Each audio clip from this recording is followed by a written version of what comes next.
Learning to Love Art. Shakespearean Art Part 2. Many different artists around the world have taken on the challenge of depicting the plays of William Shakespeare in art. One of the deepest and most complex of the plays of William Shakespeare is King Lear. Understandably, for these reasons, the plot of King Lear has proved difficult for artists to illustrate. Let's take a look at the different ways artists have approached this story. One notable depiction of a scene from the story of King Lear is the 1898 painting King Lear, Act 1, Scene 1, by the American artist Edwin Abbey. This painting illustrates an important turning point that takes place very early in the story. King Lear's youngest daughter, Cordelia, is sent away by her father because of her refusal to flatter him with extravagant declarations of love. The artist skillfully illustrates the many different things that are happening to Cordelia immediately following this event. The man who is kissing her hand is the King of France, who falls in love with Cordelia because of her integrity in her dealings with her father. In this painting, we can see him taking her home to France with him so he can marry her. Instead of looking at him, though, she is looking at the two women to her left. These are Cordelia's wicked older sisters, Goneril and Regan, who, as we shall see, mistreat their father the king in his old age. We can see that Cordelia is looking at them mistrustfully. They smirk at her in a sinister way, intimating to us that they will do evil deeds later on in the story. Pay attention to the colors the three sisters are wearing. While Cordelia is wearing white, a color that suggests purity, her sisters are wearing black and red, colors that make us think of evil and hatred.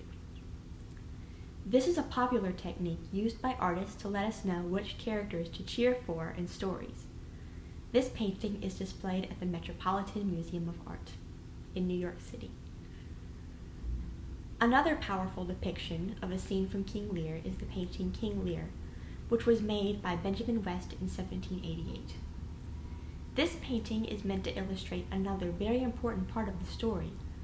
For an extended period of the play, King Lear wanders aimlessly around in the midst of a powerful storm, accompanied only by a few loyal friends. The aging and senile king is forced to suffer such an indignity because of the cruel treatment of Goneril and Regan, who have driven him into a blind rage. We can vividly see his state of mind in this painting. King Lear waves an arm at the sky with a crazed look in his eye. It is clear that the trauma of being treated viciously and contemptuously by his daughters has broken Lear's already fragile mind. Around him, we can see his companions. In the lower left-hand corner is Lear's fool, a sort of jester, who tries to entertain the king and often comments on the events going on in the story. Standing above the fool is the Earl of Gloucester, a friend of Lear's who is trying to shelter the king from the storm. We can see the Earl of Kent, another of Lear's friends, standing by his right shoulder, attempting to encourage the king to go with the Earl of Gloucester. In the lower right corner, we can see a mad beggar King Lear befriends in the midst of the chaos. Later, it is revealed that this beggar is actually a son of the Earl of Gloucester. West typically preferred making works of art about history, but was paid very well to make this painting for a gallery dedicated to art about Shakespeare. The reason why was because during the 18th century, Shakespeare was experiencing a significant increase in popularity, and this scene from King Lear was particularly well loved. You can see this painting at the Museum of Fine Arts in Boston. The last painting we will look at today is the painting Cordelia comforting her father, King Lear, in prison, which was made by the Irish artist George William Joy in 1886. This painting strikes a very different tone from the prior two paintings we have studied. While the paintings by Edwin Abbey and Benjamin West were filled with information and drama, this painting depicts a tender scene between King Lear and Cordelia. Towards the end of the play, the armies of Goneril and Regan take Lear and Cordelia hostage in order to hold on to power for themselves. Here, we can see these two characters in a prison cell. We can tell that Cordelia has forgiven her father for his unkind treatment of her, as she puts her head in his lap.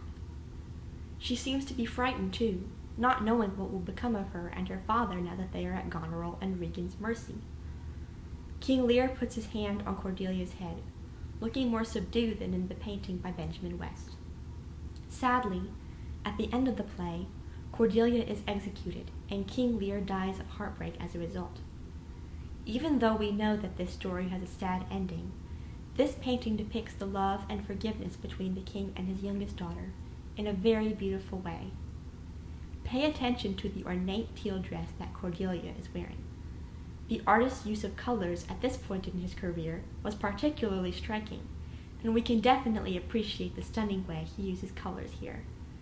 You can see this painting at the Leeds Art Gallery in England. King Lear is one of William Shakespeare's most moving and intense plays. Many artists have created large and dramatic paintings about this story. However, some artists have created more intimate works depicting the fragility of Lear and the tenderness between him and his youngest daughter. If you are a fan of Shakespeare's King Lear, then you will certainly enjoy the beautiful art that has been created depicting this great story.